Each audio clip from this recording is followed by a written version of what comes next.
Now, as part of an extended series that we are now doing for 6 weeks, we've covered more than 37 episodes, all 60 minutes long, bringing you to the people of this country an important perspective, perhaps the most important perspective of what it means to walk the talk. We have to now brace on our shoulders, all of us, the prospect of making a great India over the next decade. We have to emerge from the crisis we are currently in, economic, medical, and otherwise, and come together. For this, a fundamental mindset has to be broken. We have to give trust, recognition, credibility, and all sorts of support to those wealth creators amongst us that have to power the change that is coming. For too long, we have been wowed by those who seek success either in America or in Europe. For too long, we have sought to ape what the Chinese have been doing and have ignored the exemplars of great corporate governance, of innovation and entrepreneurship right in our own backyard. That has to end, which is why we are doing this dedicated series in partnership with Business World. And let's kick off our next episode, in which for the next 60 minutes, we'll be examining, after the exit of all special provisions that were given by many countries to Hong Kong, what is the opportunity therein that lies for India to be more of a global financial transaction hub than it already has been? Should that lie immediately in what we consider our financial capital in Bombay? Or how many of us are aware that another city is being created just 12 kilometers from Ahmedabad as part of a vision project of Prime Minister Narendra Modi, being supported by several individuals, including some on the broadcast with us today? Can such kinds of new cities become the new Hong Kongs and Singapores? Let's have this conversation. Joining us on the broadcast, as always, I have Anurag Batra of Business World. Anurag, thanks very much for joining us. Let me take the opportunity also to introduce the rest of our guests. Mr. Ashish Chauhan, MD and CEO of Bombay Stock Exchange, with us on the broadcast. Mr. S. Ravi, returning on this broadcast. He's managing partner of Ravi Rajan and Company, Chartered Accountant. He's also chairman of the Tourism Finance Corporation of India. Mr. Siddharth Zarabi, senior journalist. Mr. Amit Kedia, he's a chartered accountant at Walker Chandiok and Company. And Mr. Prasad Sharma, he's CEO of BioCube. Anurag, set up this conversation for us. Rishabh, as you rightly said, over the last 8 weeks, we've been talking to the business leaders of the country, to the entrepreneurs that are building the Atmanirbhar India, about where the economy is headed, how do they see the next few months, and will India be more competitive and capitalize on the opportunities that the geopolitical alignment is giving to us. And in today's context, that's why we are looking at whether GIFT, which is the Gujarat International Finance Tech City, it's called the GIFT City, will become an alternative to, say, Hong Kong. And it is a city that was developed by the then Chief Minister of Gujarat, Mr. Narendra Modi, who is now the Prime Minister of India. And over the last few years, it has seen large international conglomerates setting up base there. But in the last few weeks, there is more interest in the GIFT City. Big financial players, big financial services companies are really looking to locate all or part of their operations to GIFT City.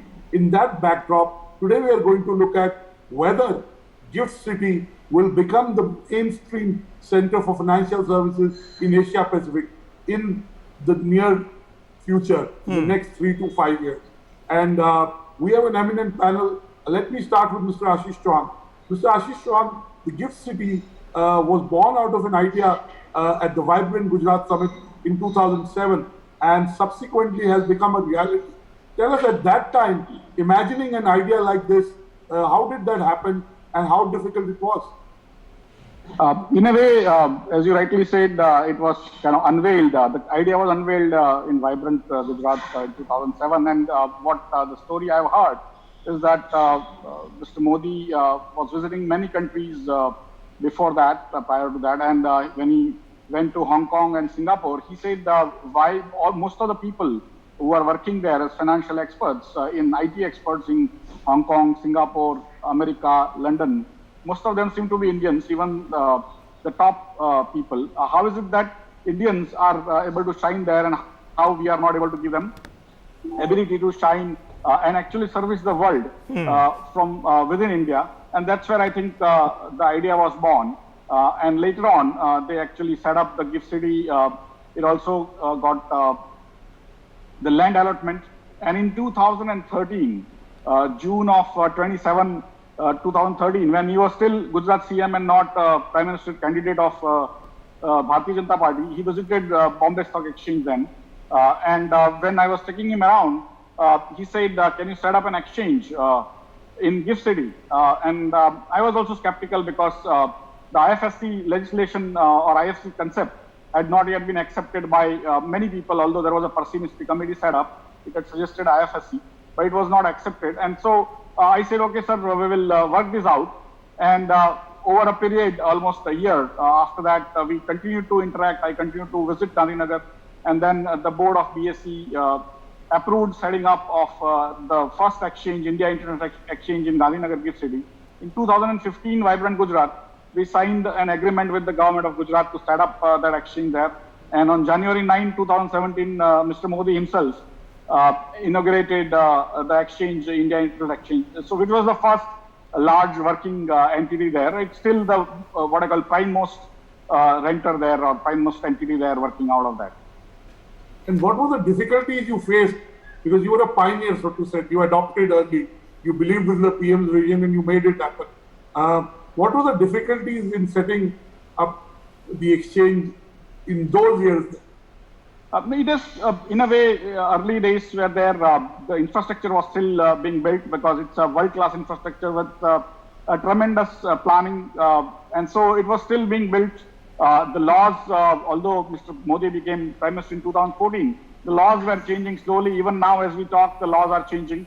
And we had to benchmark the GIFT City related benefits to anyone who comes to trade there or to have an office there, vis-a-vis other international finance service centers which are competing with us, like Hong Kong or Singapore or Dubai or London. And that's where we have been continually taking up with the Ministry of Finance. There were literally many regulators, and there were still many regulators, although the new single regulator has come in now in the form of the IFSC regulator. But those days, and even now, to some extent, we deal with Ministry of Commerce. Every entity which is setting up office has to deal with Ministry of Commerce for licenses, Ministry of Company Affairs for setting up company, of course CBDT, although they don't have to pay tax for very long. Okay. They also have to deal with IRDA or SEBI or Reserve Bank, as the case may be. And there are many ambiguities even now. So effectively, the ease of doing business is still somewhat away once the new regulator takes charge and makes it really like a mass, the monetary authority of Mr. Chauhan, before we get everybody else in, I mean, what is the vision here? Because Prime Minister Modi has been a great follower of the Singapore city vision. He's had great respect for the former Prime Minister. Is this actually a push to become a global financial hub? Absolutely, and also create jobs. My understanding is that we may be able to bring in more than $1 trillion of investment using GIFT City into India, like what Hong Kong did to China over the last 40 years. In next 10 years, we can bring $1 trillion or more of investments from abroad into India. We also may be able to create 500,000 to 1 million very high-paying jobs, like what we did in IT. We can actually export the finance talent and their work sitting there in the GIFT City. So there are many, many benefits in addition to just creating a world-class infrastructure and world-class city. Okay, why don't we get in Mr. Ravi into this? Mr. Ravi, I mean, if you look at, there are obvious geopolitical reasons that Hong Kong is not going to survive as a financial capital. Eventually, the best people in Hong Kong are going to be seeking a residency in Australia or the UK or elsewhere. Singapore is obviously the next bet, but we look at London, you look at New York. What makes, other than talent, what makes the buzz of a global financial center? So there are, first let us see the trends that are happening in Hong Kong. the capital so far in the last 3 months, 9%, 8 to 9% of capital has gone out of Hong Kong. We must also understand that Hong Kong is the sixth largest financial center by rating, and it is preceded by Singapore. And as you rightly said, there is the flight of capital has actually the destination has been Singapore so far. Now coming to what makes it a global financial center a great place is there are four absolute ingredients which are very important. First is standard regulatory practices. Very, very standard regulatory practices. Second, of course, infrastructure, which is there because Ahmedabad, of course, is well located place.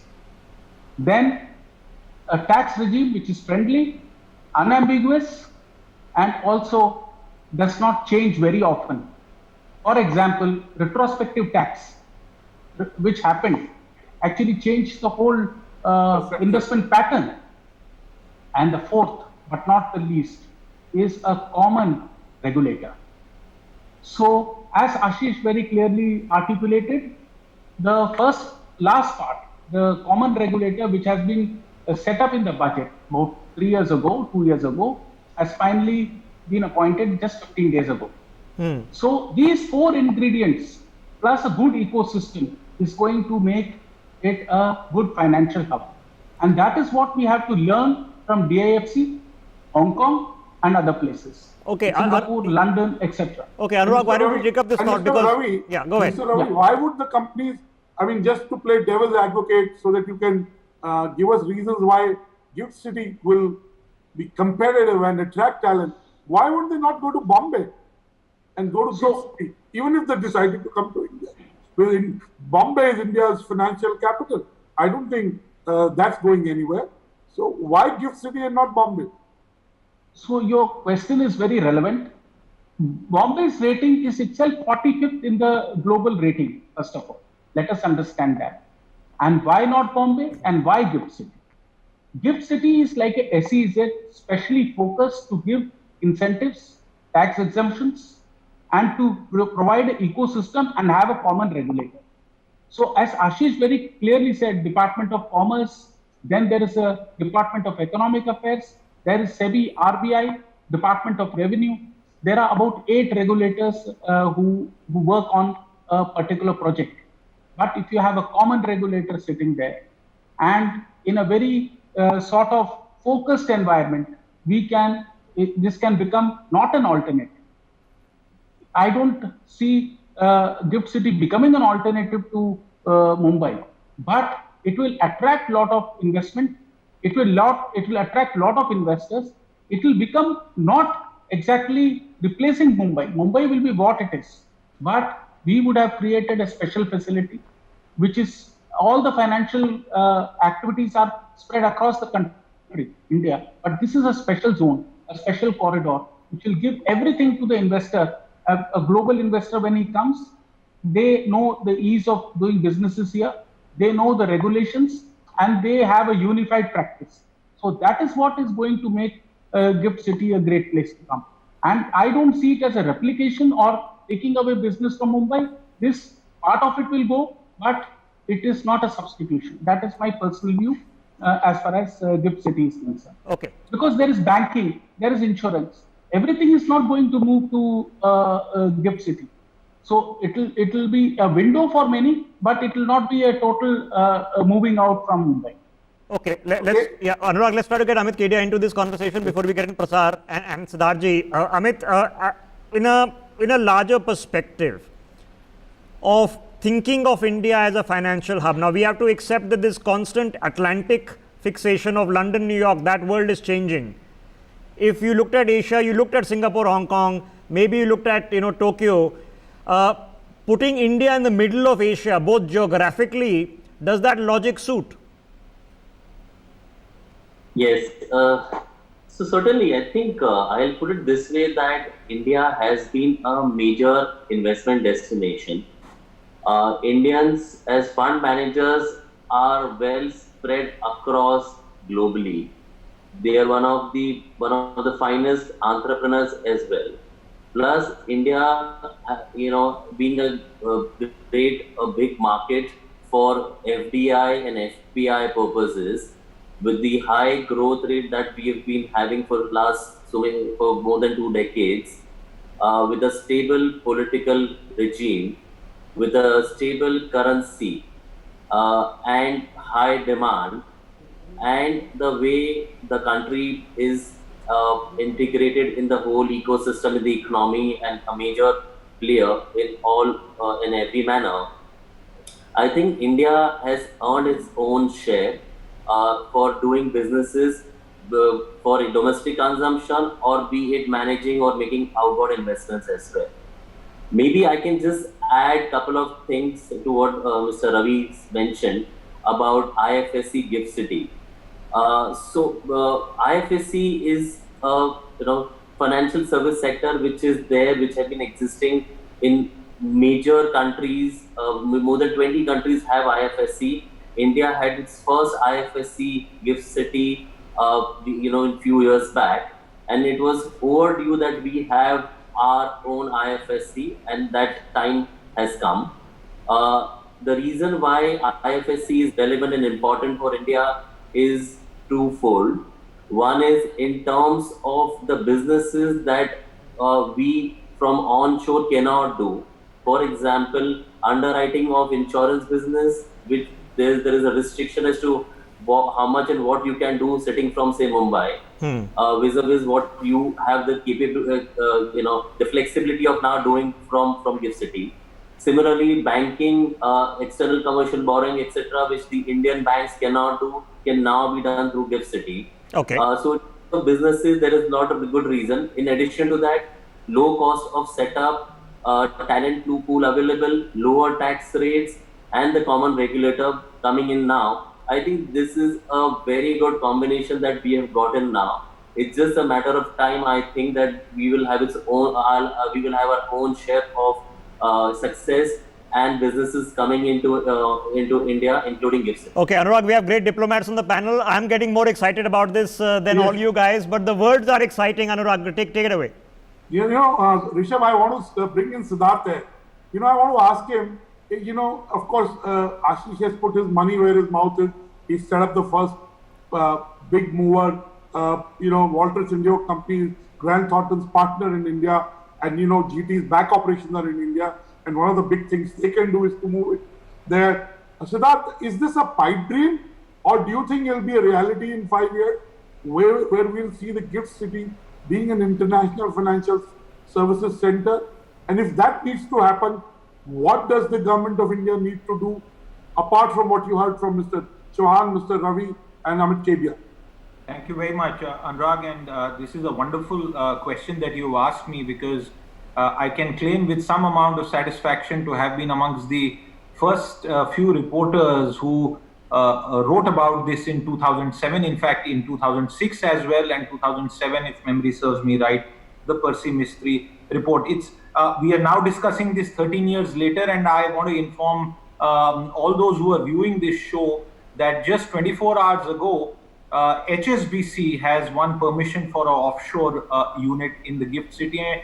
And from what I have read, HSBC is one of the 28 entities that have been approved so far. So that's great going. The second point for our viewers, to break it down in slightly more simpler words, is the fact that you now have, apart from Mr. Tapan Ray, you now have another senior, seasoned bureaucrat, Injeti Srinivas, who will head that authority. Could and should have happened much more earlier, but nevertheless, it's happened. The third thing, it's sometimes difficult for people to comprehend what the Gift City is. I was some years ago at a function, and if memory serves me right, Mr. Ashish Chauhan was the main sort of force behind that, where we got a sort of insight into Gift City. I believe that the Gift City, for the average viewer of the show, should be understood as the following. Number one, it is a special economic zone, which means it is outward facing. It will serve the global economy. The second bit is it is going to be one of, and is already on the way of becoming, one of the best examples of a smart city in India. And most important final point that I want to share with our viewers, if you look at the evolution of capital markets over the last 3 centuries, and particularly over the last 50 years, you will see that global financial centers, offshore financial centers are actually, and I don't mean this to perjure myself in any manner, but they are basically have come up behind a veil of secrecy and as centers where money of all sorts has been processed. Now there's a big challenge here, and sometimes we get very impatient with the progress that India shows with some of these new initiatives. Please understand, the GIFT City, the entire architecture, the entities who are operating, Mr. Chauhan's efforts there, all have to be in compliance with not just Indian law, but with possibly every international law. It is a legal framework. It is not behind the scenes. There are no corporate whales. There are no Swiss Alps to see. There is no Monaco. There is no Luxembourg. There is also certainly not Hong Kong, because some of the entities in Hong Kong, as we all know who have tracked the capital markets, have a long history, and much of that history may not be very convenient in today's time. So please understand that the GIFT City, while it could have moved faster according to me, has happened within the Indian framework of doing things and has happened in compliance with global laws, and they are very, very tough laws. So great going. I think HSBC news is fantastic, and I believe that Mr. Srinivas being there will inject a fresh set impetus into resolving some of the pending issues. For example, letting dollars be dealt with in this zone. It's after all a special economic zone. It is outward facing. I don't understand why there should be a restriction, but I'll leave it there. Prasad, you heard everyone on the panel. Now, what can make us miss the bus? Or let me put it this way: Singapore is a big competition. How do we kind of edge away GIFT City with Singapore? Sure. So I think as we were discussing earlier, we have to take the benchmark of the cities that we're talking about. So today, if you look at Singapore, Hong Kong obviously has its own geopolitical issues, and Dubai has other economic issues. But you have to look at the way in terms of how the infrastructure, how the facilities, the panel has spoken about the regulatory features that need to be brought in. And like Siddharth was just saying, a lot of that work has been happening. And there is one part where you say in the Indian way, because we have to do it in a certain manner, because we don't have some of the luxuries that some of these other centers have, it may have taken time. But going forward from here, I think where we might miss the bus is where we are missing the bus with a lot of things, like the movement of manufacturing from China. We just don't have a clear legal framework. We don't have, and as it was mentioned earlier, we don't have a tax framework which is predictable, right? Other than that, you're looking at global companies coming into India with global talent, because yes, it will create job opportunities, it will create prosperity for Indians, but it will also have to be driven by global talent. Now, what is the kind of benchmark of living standards, working standards that these people are, comfortable with? Are we creating that out here in India? Okay. Again, all of the discussions that I keep hearing, we don't see, maybe it's happening behind the scenes, but we don't hear about leveraging the talent that India has in terms of technology, in terms of, so for example, some of the leading proponents of automated trading, global communications, global networking are here in India, but we aren't, leveraging that. So I think with GIFT, it is important to also have a technology framework. Prasad, why don't you help us understand, when you say we're not leveraging that, what do you mean? I mean, is this about the kind of talent you want to attract, particularly to a physical location, or the technology that indigenously being developed here? I don't know, should we be getting into our own blockchain and crypto and quantum computing, and you already mentioned, automated trading systems. Should we be flipping that? Yes, I think it's more of the latter and a little bit of the former. So I think the kind of technology that Indian talent is developing, I don't think that we give enough credit to it, right? Because we've got a Silicon Valley, we've got New York, which is another hub. We've got lots of these technology hubs coming up across the world. We've also got Bangalore and Gurgaon and Mohali, but they are services hubs. But behind that veil of services, Okay, kind so of work that it's is about happening innovation. in So we have the talent. It's about implementing innovation. Let's get Mr. Chauhan into that specifically. Mr. Chauhan, after the highly complex issue of the physicality of actually building something in a brownfield kind of location, going through the complex regulatory structures and getting into compliance with Indian law and international law, after having done that, to put us on the cutting edge of financial innovation, both technological and otherwise, how do we make this an exemplar?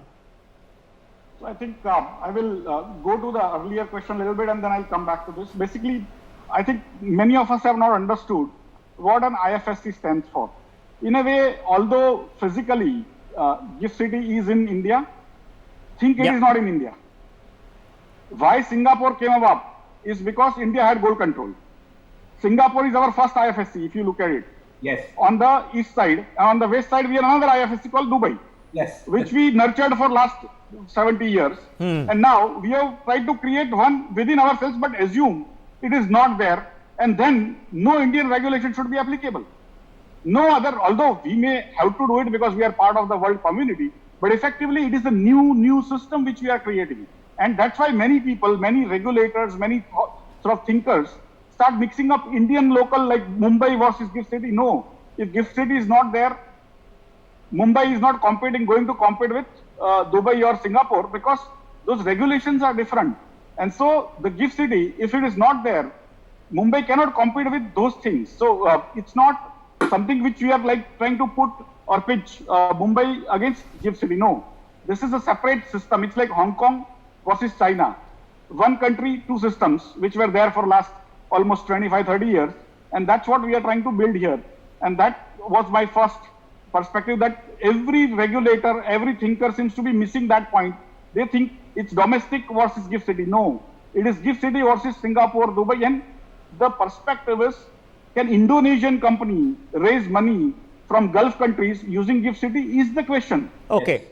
In addition to, of course, Indian companies raising funds from the rest of the world, but the trading, clearing, settlement, everything has to be for that. And for me, the talent, as you rightly say, it is available in Mumbai. Some of them have started going to GIFT City. There are banks which have opened up, which are actually trying to now close all foreign branches. You can do all that work which you do sitting in Toronto or New York, sitting in India with very low cost. And so effectively for me, why people move, why the financial markets move, they move largely, although talent is one of the issues, but they move largely on two aspects. One is what I call tax arbitrage. If that place has less tax, people slowly move towards that because, and there, now even Singapore has reasonable taxes available now. They are applicable to people. In Dubai also, slowly VAT is coming, other taxes are coming. In GIFT City, for next 15 years, you don't have to worry about that. You don't have capital gains tax, short term or long term. You don't have transaction tax, which we have in domestic area. You don't have stamp duty, no tax, GST, everything is not there because it is not India. It is foreign for, of course, it's like assume that a worker working there is going in the morning in a different country. It's just that he's not carrying his passport. And while he comes back in the evening after working, he has come back from the different country. Okay. And that's what we need to keep in our mind. It's a fascinating concept.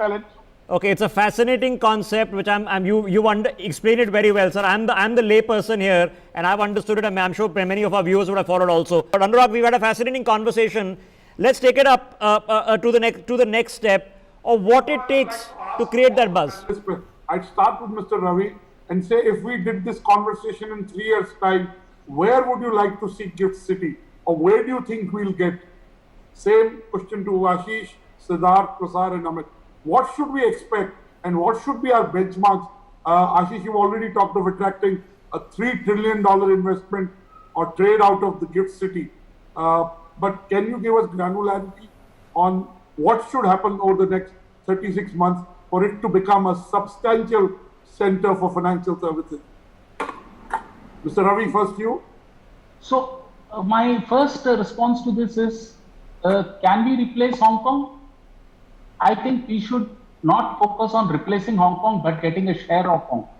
That is my first thing, because there is nobody who's going to replace, because that part will go to Singapore, some will go elsewhere. The most important thing is, can we build up something where automatically, where whatever share China or Hong Kong loses, or any other center loses, can it come to India? And to your question, 3 years from now. First, just 15 days ago, we have had the appointment of a unified regulator. And that is the first step that has happened.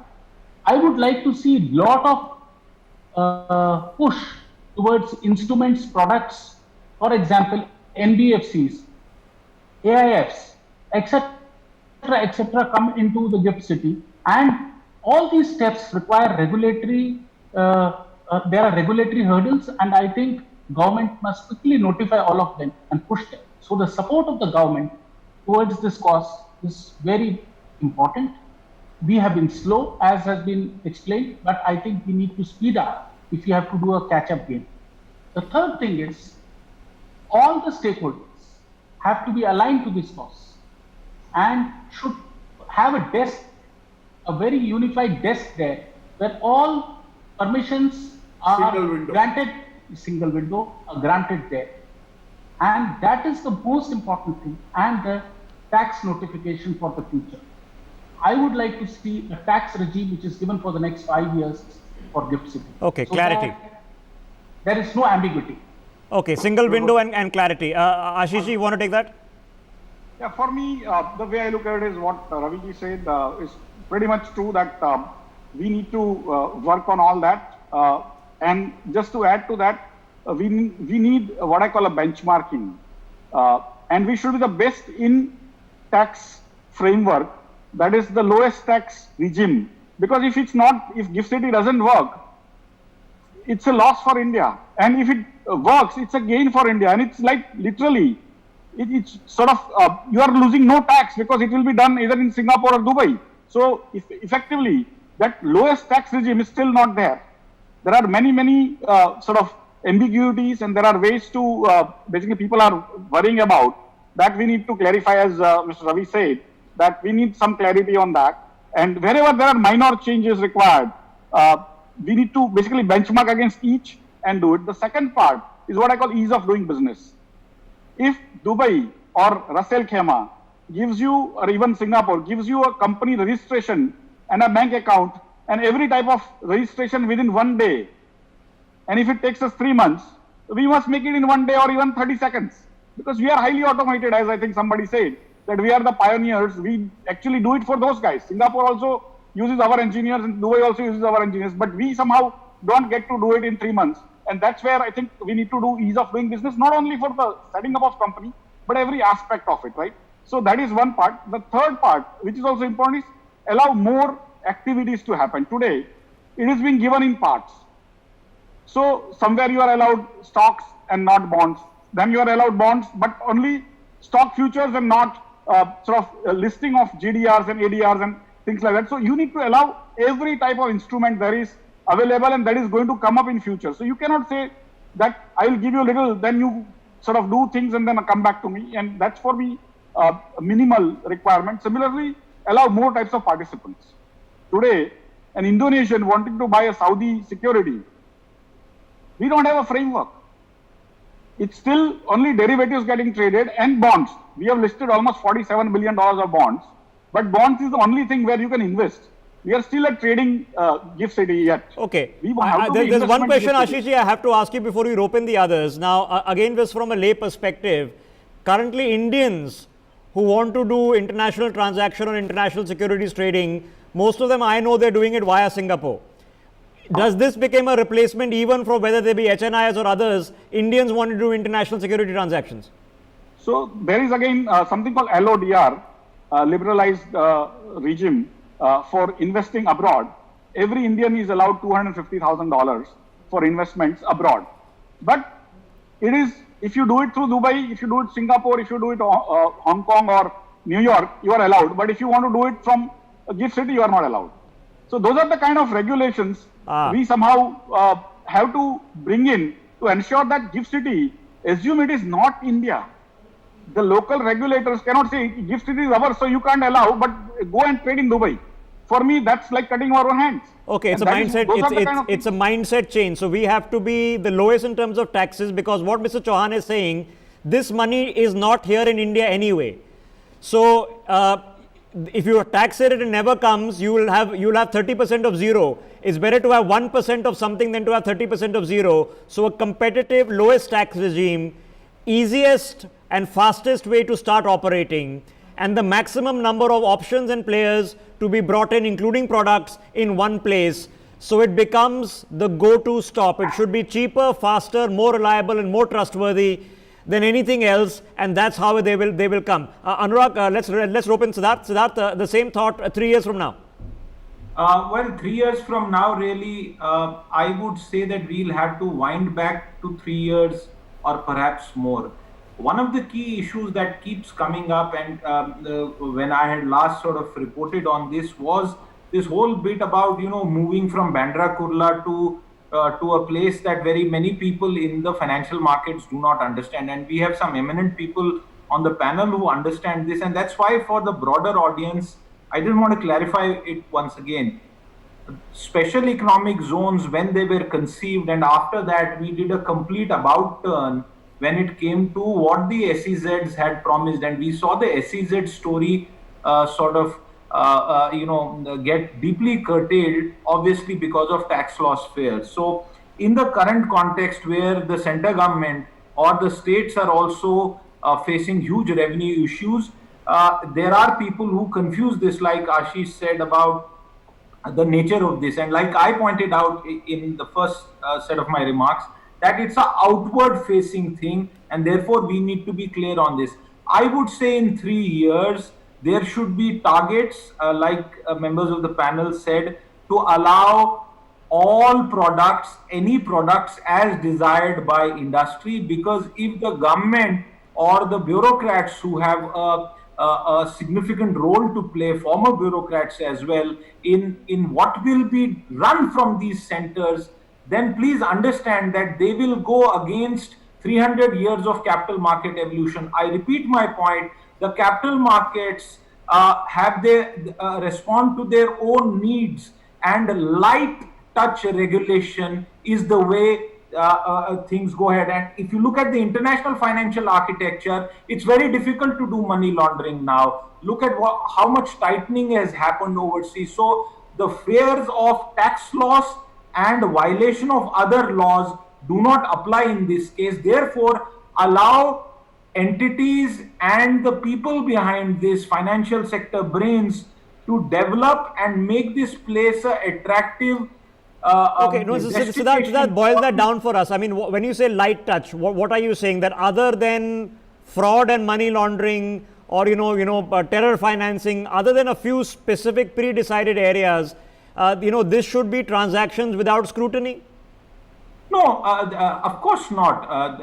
No financial entity, legal entity in the world can now operate without scrutiny. No one is saying that, and that I'm glad you asked that point, Rishabh, because this is exactly the fear in a lot of our statist bureaucracy, who believe that unless there are 30,000 forms and compliances that businesses do, they will loot the country. This is not loot. This is a special economic zone. It is getting you business which will never come to you in any case. So what will you scrutinize when you don't have it? Okay. You are actually attracting people from elsewhere. And remember, business also always mixes with pleasure. Understand the difficulties of doing business in India. And that's why I say the opportunity will become profound and significant if we treat it the same manner in which we treated 30 years back. So the point to hammer home again is, this is something that does not exist.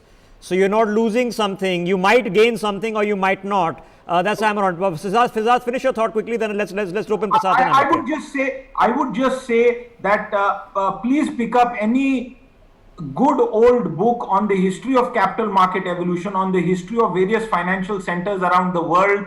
Leave out the behind the scenes and the corporate veils and secrecy. Look at the good aspects of what these major financial centers have done. And for all the bureaucrats and other people who have had doubts about this, please tell me in Hong Kong, Dubai, Singapore? Is regulation not good enough? Are their laws not strict? Do they not treat financial crimes strictly?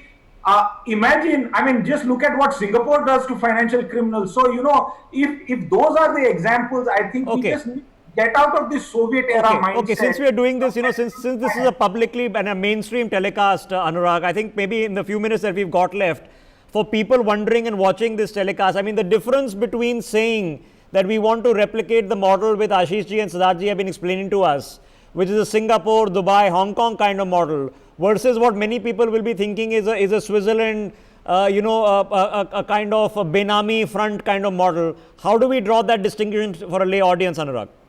Rishabh, first of all, you have to look at it from three angles. First, it was not envisaged yesterday or in the backdrop of what has happened in the last 4 or 5 months.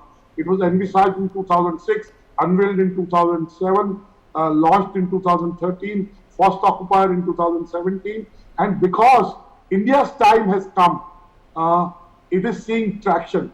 Bit of it maybe because of the geopolitical alignment, bit of it maybe because India has become more aggressive. Today the Prime Minister addressed the EU summit. So last week the Prime Minister addressed the investors in the business community in UK.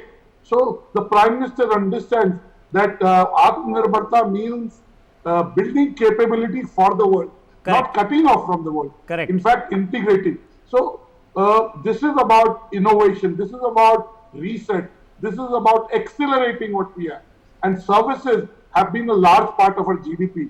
And as Ashish rightly said, imagine if $3 trillion flew into the Indian economy. How many jobs it will create? What will be the trickle-down effect? And possibly we can replicate this model in other sectors in a different way. The economy is all about movement. It's not a complex thing. It's about India dreaming. The economy is always water, it's not stone. It's all about movement. Things have to keep on moving. $3 trillion are going to be moving through India. The logic is better through India than somewhere else. But let's just tackle this issue. And Prasad Sharma help us tackle it for just lay viewers watching this.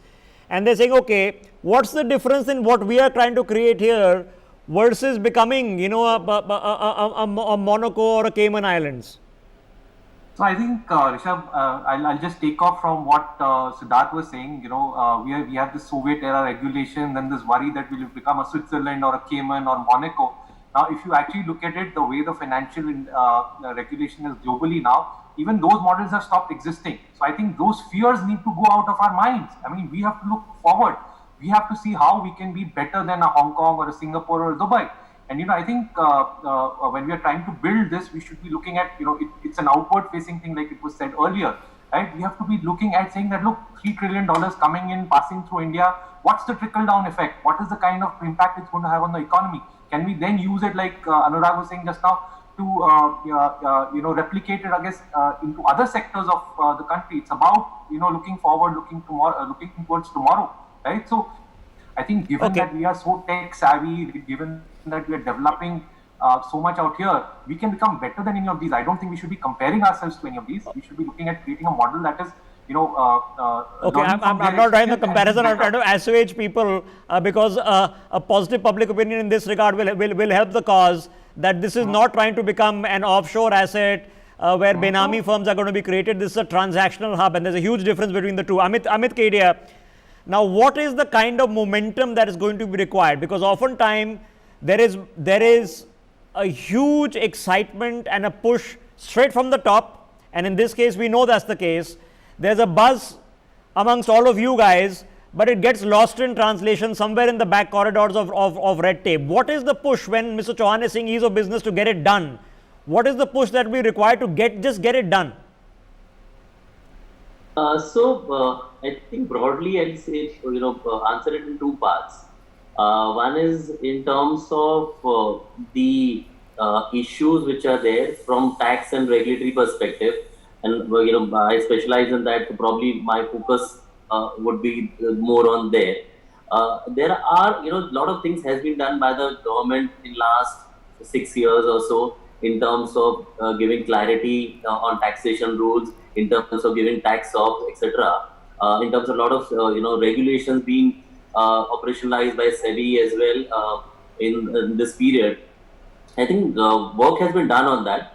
Having said that, but the need and the ask, keeps on Okay, changing. Amit, as do well. we need a, 1 or 2 point persons now to simply fast track this, to coordinate Sure. between the agencies, to coordinate with government, whether it's finance, commerce, RBI, SEBI, whoever needs to be coordinated with, point persons within government to get this done faster? Sure, I think a lot of these suggestions have already been given to the government by various associations, especially the investment FPIs and the domestic fund managers, where a lot of these things are there. I think it needs a coordinated effort now. With the common regulator just coming in 2 weeks back, I think this should be a game changer and should fast track a lot of these things. I can quickly just summarize in 30 seconds about some of the key issues which are there pending, which are there. One is in terms of, for inbound investments into India, foreign investors need to get the PAN with the Indian authorities.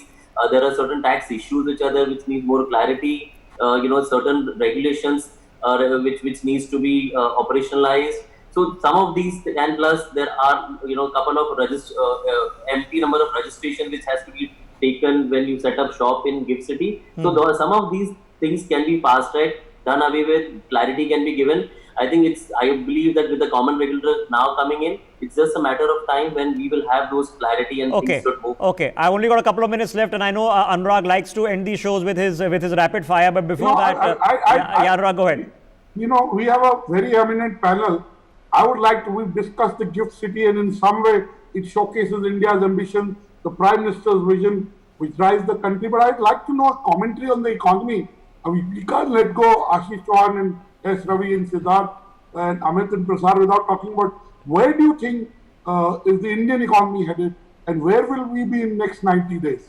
I'd start with you, Amit. Where is the Indian economy headed? In 90 days, will we be in a better place?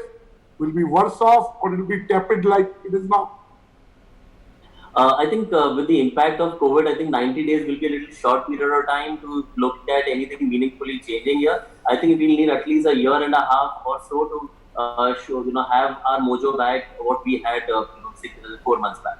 So you're saying it will take 18 months for the economy to get the mojo back. Is that what you're saying, clearly? I would say that realistically. Okay. Prasad Sharma? You'll have to unmute yourself, Prasad. So the economy was flailing even before COVID came in. COVID has just accentuated that. So unless we really get into big bang reforms across not just the economic sectors, but also as I said earlier when we had talked once, across bureaucratic, judicial and police sectors as well, we are just going to be in the same place even after 18 months. So like Amit is saying, we might be back to the to a static state or the tepid ways that we were in 18 months, but we're not going to take off unless we really focus on big bang reforms away from the incremental reforms. It just doesn't work to say that we'll stop incremental reforms and do big bang. We need to actually execute it as well. Okay, Siddharth, economy in the medium and short term. In the long term, we know Indian economy is going to be better than it ever has been. Anurag, I'm almost tempted to start by repeating that old saying, in the long term, all of us are dead. But please, that was Galbraith saying that. That's a joke. Okay, John Kenneth Galbraith said that. Here is where we are. Early shoots of green being seen, doubts whether it will sustain. Pent-up demand has been fulfilled to some extent. All eyes, at least I am personally very closely watching the new package that is being created, and I am being told that the timeline for that announcement is likely to be sometime in September, if not early October. And I would hope that in addition to the small component of demand side stimulus within the Atmanirbhar package, this will be a pure play a demand-driven package, because what is really working is that Bharat is ticking. Indradev has been very good to India this year. The rural economy is perhaps going to perform very well, and it will perhaps lift up the cities as well. Okay, Mr. S. Ravi? So my take is the 90 days, nothing is going to really happen. It will take about 6 quarters for us to really revive, but there will be some sectors which will do well. So some sectors will be performing the way they are, but some sectors, we saw Infosys results today. So, some sectors will start performing well and they will fill up the economy. And that's what I feel, for example, to the digital world. And so some part of it will do well and the other will be languishing for the next at least 1 year. And then we will see some improvement. That's my take. Okay, final word, Mr. Chauhan, on the economy. So basically, one of the larger issues we are still grappling also. Yesterday night onward, there have been positive news about many vaccines seem to be working. If that is true, and many medicines seem to be working, so markets have gone up substantially on those news internationally. And if that is true, then basically what will happen is that the old economy, old companies which we have seen might end up basically dying. But the new part which may come up is basically what I call due to geopolitics. For me, geopolitics eats economy for breakfast. If geopolitics moves in favor of India, and India doesn't give up its chance like what it did always over last 70 years, that we went on the wrong side of history. This time, we have a chance to again go on the right side of history, have better alignment, and instead of sharing poverty with all non-aligned guys, go with the richer guys who can help us, and then you will see the newer part of India will come up. And that's where, for me, what we see today, when we say something about 6 months or 1.5 years, is basically looking at rear view mirror, the companies which exist in front of us. Some of them will not actually work out, but the newer ones will come out if we pick up geopolitics in our favor and also improve ourselves.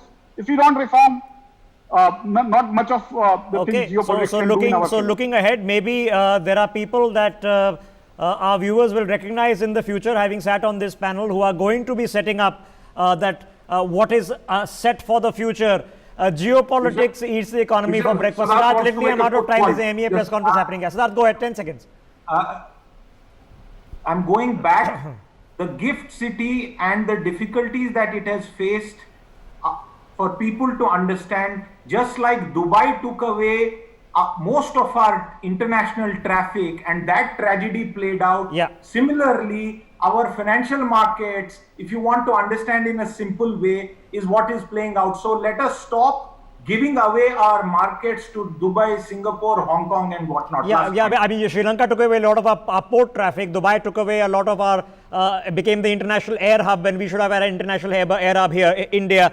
That's the comparison. I know it's not a simple conversation, but I'm glad we've had it. It's been pretty focused on one major game-changing initiative.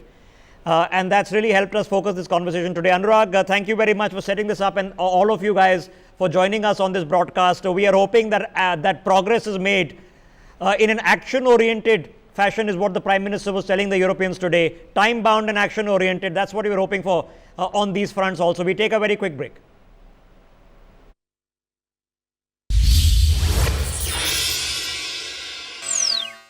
For more such videos, subscribe to the NewsX YouTube channel, hit the bell icon.